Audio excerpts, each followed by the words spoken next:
Chapitre Thème 2. Les enjeux planétaires contemporains. Énergie sol-eau. Chapitre 1. Le Soleil, une source d'énergie essentielle. L'énergie lumineuse permet, dans les parties chlorophylliennes des végétaux, la synthèse de matières organiques à partir d'eau, de sels minéraux et de dioxyde de carbone. Ce processus permet, à l'échelle de la planète, l'entrée de matières minérales et d'énergie dans la biosphère.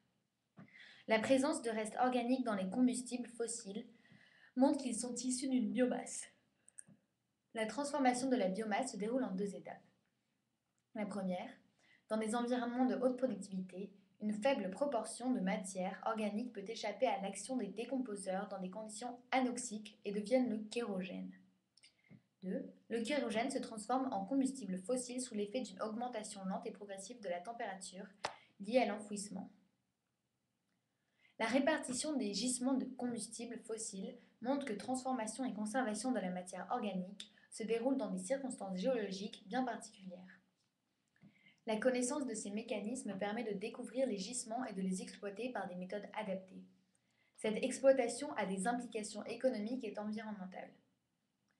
L'utilisation de combustibles fossiles restitue rapidement à l'atmosphère du dioxyde de carbone prélevé lentement et piégé depuis longtemps. Brûler un combustible fossile, c'est en réalité utiliser une énergie solaire fossilisée. L'augmentation rapide, d'origine humaine, de la concentration de dioxyde de carbone dans l'atmosphère interfère avec le cycle naturel du carbone. L'énergie solaire est inégalement reçue à la surface de la planète. La photosynthèse en utilise moins de 1%, le reste chauffe à l'air et l'eau, ce qui est à l'origine des vents et des courants, et évapore l'eau, ce qui permet le cycle de l'eau. Utiliser l'énergie des vents, des courants de marins, des barrages hydroélectriques revient à utiliser indirectement de l'énergie solaire. Des ressources énergétiques sont rapidement renouvelables. La comparaison de l'énergie reçue par la planète et des besoins humains en énergie permet de discuter de la place actuelle ou future de ces événements, de ces différentes formes d'énergie d'origine solaire. Chapitre 2. L'eau et le sol, un patrimoine durable. Pour satisfaire les besoins alimentaires de l'humanité, l'homme a utilisé à son profit la photosynthèse. L'agriculture a besoin pour cela de sols cultivables et d'eau, de ressources très inégalement réparties à la surface de la planète, fragiles et disponibles en quantité limitée. Elles entrent en concurrence avec la biodiversité naturelle.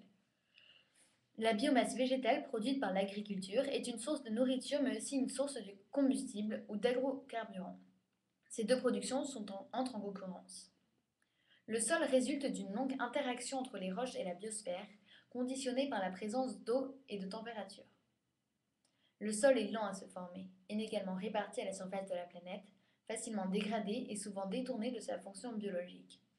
Sa question est un enjeu majeur pour l'humanité. Localement, l'eau douce est disponible en quantité limitée. Elle est puisée dans des réservoirs superficiels ou profonds, renouvelés ou non. Ressource vulnérable et indispensable aux activités humaines, elle doit être gérée de manière raisonnée. À l'échelle globale, l'eau douce est inégalement répartie en raison du fonctionnement du cycle de l'eau, contrôlé par la topographie et le climat. Les activités humaines peuvent perturber le cycle de l'eau, aussi bien à l'échelle globale que localement.